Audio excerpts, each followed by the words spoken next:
They can train all they want for disasters, they say, using actors and made-up triage centers, but nothing compares to the real thing. And it doesn't get any more real than an EF5 tornado flattening a city, killing nearly 250 people. And that is what happened in Joplin, Missouri earlier this year. And earlier this week in Omaha, a conference was held by the Center of Emergency Preparedness to analyze the emergency response.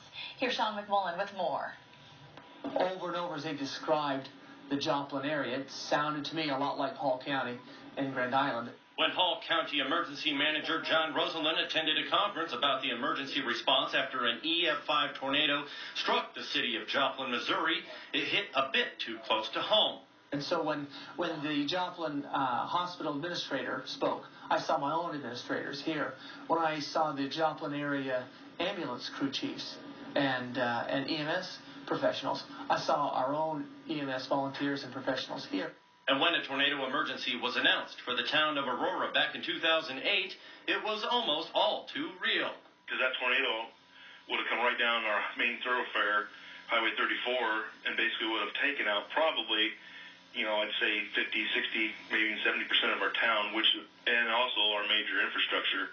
25% of Joplin was destroyed in the twister, along with the hospital, leaving surrounding communities to take in the injured and newly homeless. I think with the communities that we have and the nature of our people of, helping our neighbors, and that's what it took in Joplin, they said. It's definitely a team effort. And one of the really key points we took home from that, every one of the speakers have mentioned that it was a community effort. In the first moments after the tornado, 98% of first aid was administered by neighbors, and patients were transported to 42 different hospitals. And a lot of that transport happened in the back of pickup trucks and people's vehicles. But once the physical scars healed and rebuilding began, the tornado continued to claim its victims. 12 suicides in Joplin have been directly linked to the storm. Another important part of having behavioral health as part of your plans, because you're going to need those people. Now back in their respective counties, it's back to work. We'll be even better tooled.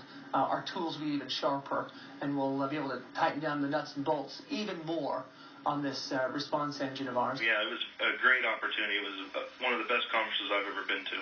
Sean McMullen, NTV News, Grand Island.